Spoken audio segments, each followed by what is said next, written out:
Continuando os nossos pequenos resumos aqui sobre o estudo que a gente está fazendo, hoje resumo do programa 1, módulo 1, tema 5, perispírito e princípio vital.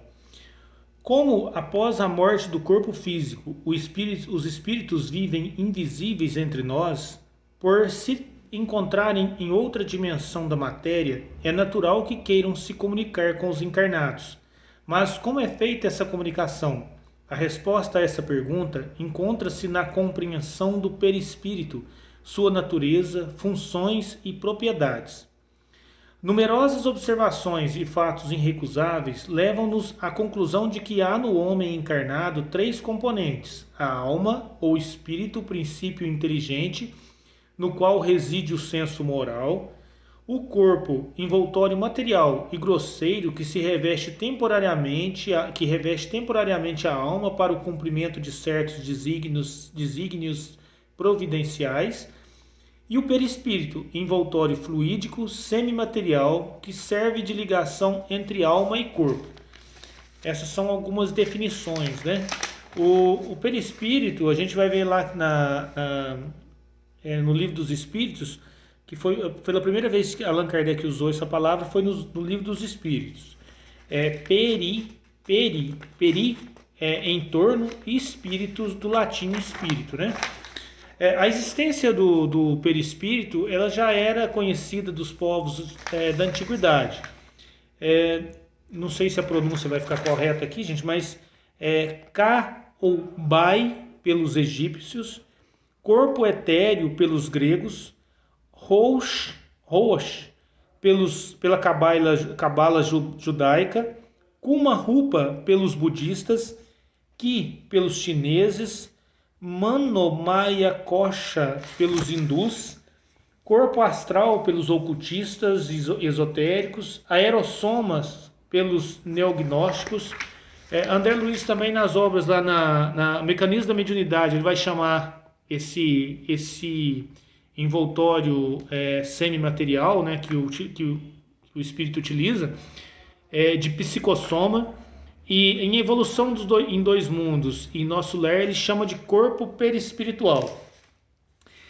Paulo de Tarso também, lá em Coríntios, capítulo 15, versículo 44, Paulo de Tarso fala lá, tem uma parte que ele diz: semeado o corpo psíquico, ressuscita o corpo espiritual. Quer dizer, nosso corpo sendo colocado à terra ali, né, semeado, enterrado, ressuscita o corpo espiritual, que seria o perispírito. Allan Kardec também fala o laço ou perispírito que une ao corpo o espírito é uma espécie de envoltório semimaterial. A morte é a destruição do envoltório mais grosseiro, o corpo. O espírito conserva o segundo, que seria o perispírito, que constitui para ele um corpo etéreo, invisível, para nós no estado normal. Assim, Allan Kardec também tem outras definições, como o corpo ou seu ser material, análogo aos animais. Há no homem três coisas: o corpo ou ser material análogo aos animais, animado pelo mesmo princípio vital; a alma ou ser imaterial, espírito encarnado no corpo; e o perispírito, que é o laço que une a alma ao corpo, princípio intermediário entre matéria e espírito. E a gente vai ver também lá no Livro dos Espíritos, questão 94, Allan Kardec pergunta aos espíritos: do que é formado o perispírito? Aí eles respondem: do fluido universal de cada globo. Deus criou o fluido universal, quer dizer, Deus criou o fluido universal primitivo, que seria que está em todo o universo, e cada globo, cada planeta, de acordo com a sua vibração, de acordo com a sua condição, com a sua evolução, ele vai aurir desse princípio, desse fluido universal primitivo.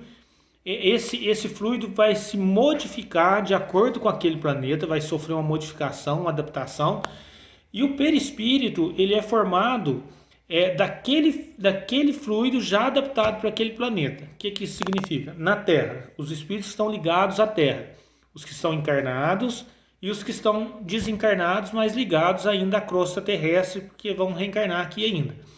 Então, o perispírito de todos nós e destes que estão desencarnados, mais ligados à crosta terrestre, a sua formação fluídica a sua energia é formada desse fluido vital do planeta, que é retirado do fluido primitivo, do fluido universal, mas já adaptado para o planeta, o espírito áureo dessa energia e forma o seu perispírito. Por isso que por exemplo, aí toda vez que for passar de um planeta para o outro, por uma evolução, ou um espírito evoluído, que está num planeta, vive num planeta muito acima do nosso, quando vem para alguma missão no nosso planeta, ou quando vem fazer alguma missão mesmo, tanto espiritual quanto encarnada, quanto um espírito encarnado, ele tem que passar por o perispírito seria como uma veste, né? Ele vai tirar aquela veste que ele usa e vai ao desse planeta onde ele vai estagiar, onde ele vai trabalhar, onde ele vai dar auxílio, ajuda, seja ele encarnado ou desencarnado, vai ao desse planeta os fluidos para formar um outro perispírito que vai acompanhar ele nesse planeta. O perispírito ele não tem vida própria, ele não tem inteligência, ele é simplesmente uma veste, um corpo, como o nosso corpo de carne. Quando a gente deixa o planeta aqui, quando a gente desencarna, ele se desfaz. O perispírito também é um corpo de carne que segue com o espírito, um corpo etéreo, um corpo fluídico, que segue com o espírito após a desencarnação, mas se ele for para outro nível, para outro planeta, para outra que esteja em níveis vibratórios diferentes do local onde ele está, ele vai ter que se desfazer desse perispírito e aurir, absorver dessa atmosfera do planeta uma energia já adaptada àquele planeta e forma novamente seu perispírito. Ele é um material, o perispírito é formado de um material plástico, né, plasmável, que tem muito influenciável ali pelo pensamento, pela vibração do espírito, e ele é um material é uma matéria quintessenciada, não deixa de ser matéria, mas é uma matéria quintessenciada, muito flexível, facilmente alterada pela ação do espírito e muito plasmável. Como eu falei, não possui vida própria, não tem autonomia, não tem inteligência e só age e vive junto com o espírito. Na questão 150A, Allan Kardec pergunta aos espíritos: como o espírito mostra a sua individualidade? A resposta vem assim: cada espírito tem seu fluido próprio, que vem da atmosfera de seu planeta, que guarda a aparência de sua última encarnação. Essa guarda a aparência da última encarnação é também de acordo com o estado do espírito. Para a gente ver Emmanuel, por exemplo, Emmanuel guardava a aparência de Públio Lentulus. A gente sabe que ele teve várias encarnações depois disso, mas segundo ele foi naquela encarnação onde ele conseguiu conquistar mais crescimento espiritual, mais humildade, tudo aquilo que ele passou, a história dele com Lívia, com Jesus, com a filha dele que era doente e foi curada, e toda aquela história dele ali, daquela arrogância do princípio dele, né, daquele orgulho que ele tinha de ser um senador romano, até o final da vida dele lá, a morte dele em Pompeia, pela erupção do Vesúvio, ele teve uma transformação muito grande naquela encarnação. Então ele mantém essa aparência. Então, se o espírito tem um pouco mais de evolução, ele consegue plasmar no seu perispírito as aparências que ele teve, né? Mas para ele ser identificado, por exemplo, uma criança, a criança desencarna e por alguma maneira ela vai aparecer para os pais, por algum motivo. Ela vai ter que plasmar. O espírito não é de criança, a gente sabe que ele já viveu muitas vidas, então ele não precisa estar na condição de criança. Às vezes ele já readquiriu sua memória, seu patrimônio espiritual e já pode, ele é um espírito adulto. já teve várias experiências, ele não tem necessidade de ficar em espírito como criança. Mas para ser reconhecido, como foi falado aqui, né, para ter sua individualidade reconhecida, ele plasma aquela condição de criança. E às vezes ele não tem condição de sair daquilo. Às vezes ele está tão preso àquele momento que ele desencarna a criança e ele continua se mostrando e não consegue mudar. A mesma coisa é quando desencarna, às vezes velhinho, decadente, continua se mostrando daquele jeito. Às vezes ele não consegue, às vezes não consegue sair daquela atitude mental. Muitas vezes também, que é muitos atendimentos que a gente faz, que é problema de aleijões, a pessoa vem com alguma deficiência, faltando algum membro, às vezes cego, às vezes sem um braço, às vezes sem uma perna, aqueles aleijões da encarnação anterior, e o espírito, às vezes sofredor, continua se mostrando e se identificando daquela maneira, e ele não precisa, ele já foi no perispírito dele, não precisa estar daquela maneira, mas ele não consegue sair daquela condição sozinho. Então, às vezes, no atendimento, a gente vai conversando, vai explicando, e ele consegue voltar a ter aquela condição, e ele fica, às vezes, muito espanta, nossa, olha, meu braço, eu estou conseguindo mexer, isso acontece muito. Então, essas diferenças entre que consegue trabalhar esse perispírito é de acordo com o adiantamento moral. A função do perispírito, ligar o espírito à matéria, através dessa substância sutil, o espírito age sobre a matéria. Ele guarda, no perispírito é guardar todos os registros daquele espírito, todos os registros de vidas, lembranças, as coisas estão guardados. Não é que a sede, quem lembra, quem consegue raciocinar, quem tem a capacidade do raciocínio sobre aquelas lembranças, quem recorda é o espírito. Mas fica gravado ali naquele perispírito. Ah, mas e quando ele vai para outro mundo? Ele perde esses registros? Não.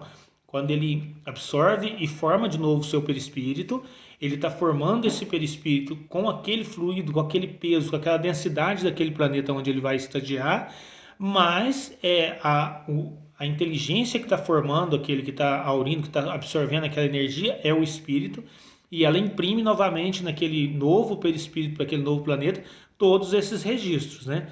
Então, tem uma analogia, se eu não me engano, acho que a Terezinha de Oliveira que faz nas palestras dela, sobre um computador, o HD de um computador, seu sistema operacional.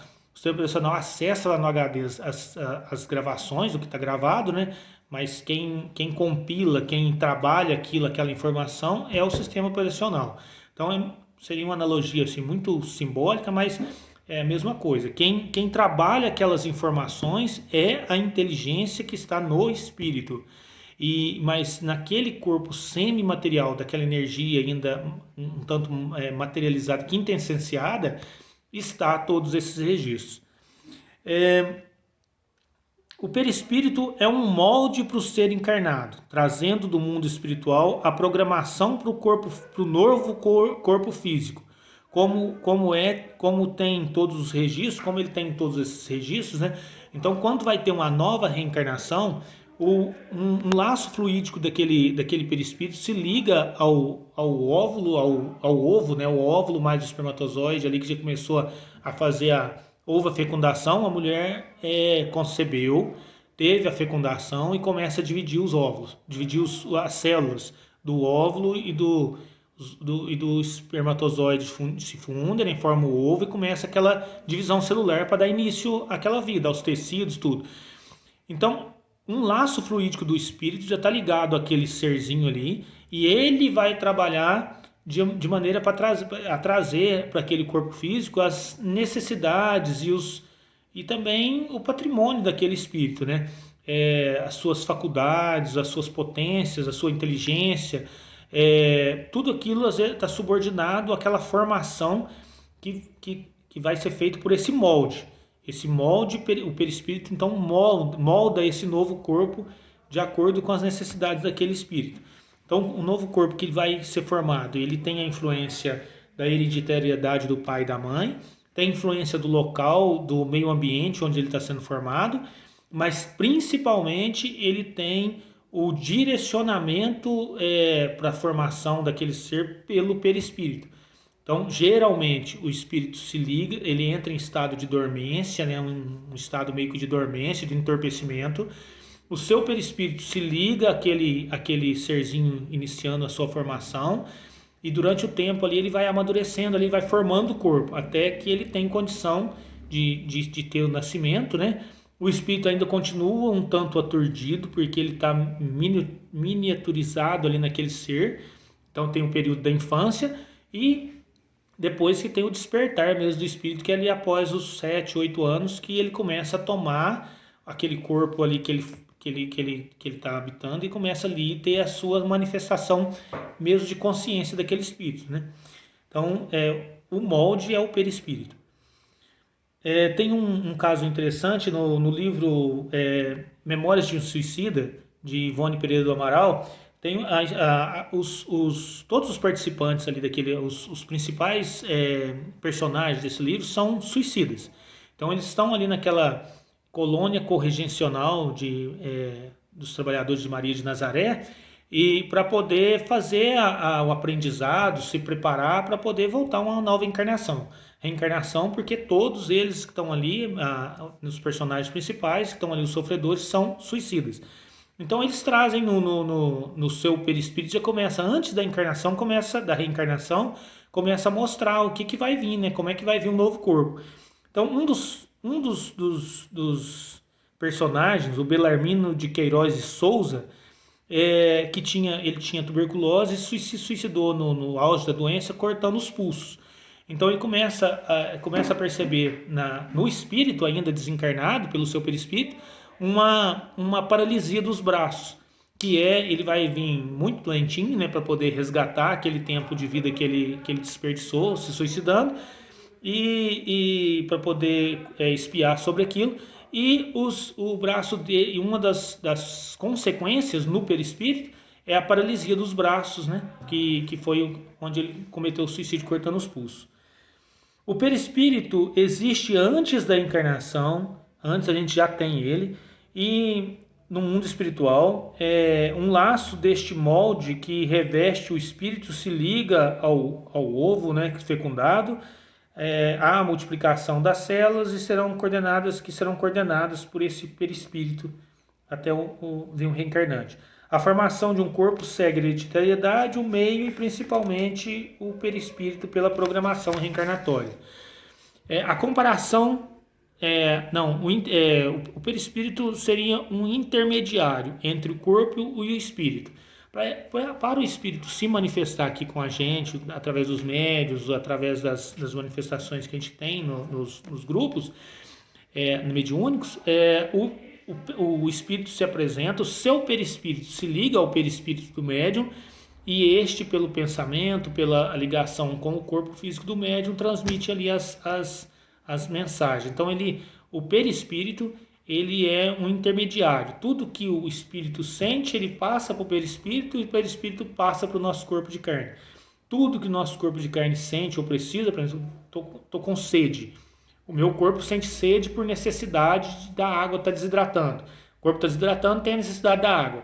O corpo passa essa mensagem para o perispírito, ele passa para o espírito, que é o ser pensante, e a gente tem a ação de tomar a providência para tomar a água. É uma coisa muito simbólica, assim, mas mais ou menos isso. E da mesma maneira, tudo que o espírito sente, tudo que o espírito, as necessidades, alguma intuição, alguma coisa anímica, alguma coisa do espírito que ele sente, tudo que ele sente, ele passa para o perispírito, e o perispírito passa para o corpo. Então ele é um menino de recado, ele é um intermediário.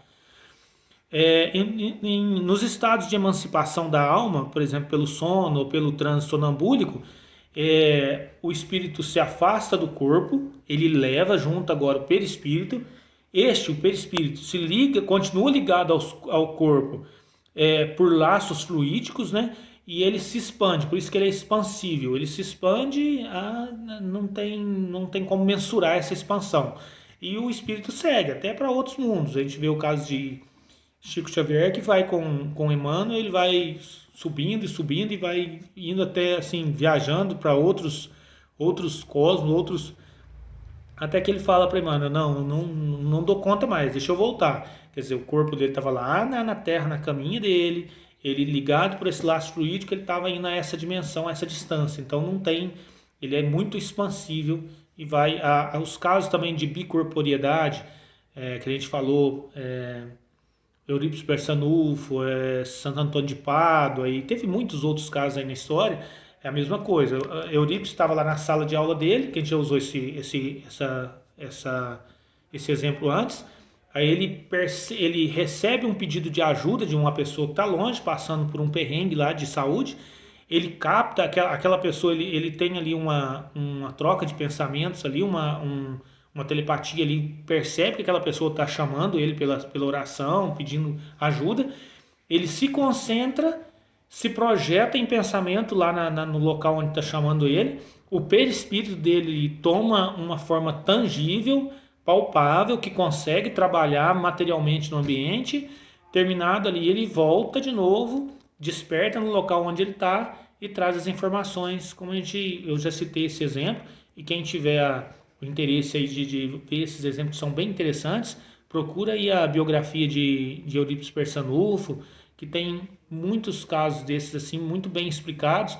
Até tem esse caso que eu estou falando da escola, ele vai ajudar uma senhora que está tendo uma dificuldade para o parto. Aí ele volta, os alunos percebem enquanto ele faz isso, que já está acostumado, né? Eu já falei esse exemplo antes. E aí os alunos, aí ele fala para os alunos, ó, eu fui lá, fui em tal lugar, ajudei num parto muito complicado, mas a hora que ela me chamou, eu fui ajudar, o marido dela já tinha saído para vir atrás, para vir aqui na escola me buscar, e ele deve estar batendo aí na porta, deve estar chegando aí. Passa ali alguns minutos, bate na porta desesperado, ele abre, um senhor todo espavorido, não, doutor não, seu Eurípides, eu vim buscar o senhor aqui porque a minha mulher tá... Ele falou, não, filha, calmo, nasceu sua criança lá, se eu não me engano, um menino, forte, saudável, tá tudo bem, sua esposa tá boa, eu já fui lá. Não, o senhor não foi. Não, fui, já... Não, como é que o senhor foi? Eu tava lá agora, saí de cavalo, vim a galope, como é que o senhor pode ter ido e voltado se eu não cruzei com o senhor no caminho? Aí ele, deixar e viu que o senhor estava muito desesperado, ele pega, não, então tá, eu vou lá com você, vai, entra monta no outro cavalo ali, ou no cavalo do moço, não sei, né, e volta com ele lá pro local. Chega lá, a esposa dele olha e fala, senhor, o senhor aqui de novo, tem algum problema? O senhor acabou de sair, tá tudo bem, aqui tá tranquilo. Então, quer dizer, isso aí tudo é feito essas potências anímicas que ele tinha, e através do perispírito que vai, é esse perispírito que a gente está falando que se materializa lá e que faz tudo isso. Então é um assunto muito vasto, foi um pequeno resumo que a gente fez aqui, mais aplicado aqui ao nosso tema, né, aos nossos temas de trabalho, mas é um assunto que ainda vai ser desenrolado, a gente vai ver isso para frente ainda, e muito, muito, muito vasto. Tem muita coisa para a gente aprender com isso aqui, a gente ainda não sabe nada, né, a respeito disso. Mas é isso aí, obrigado pela paciência e até a próxima.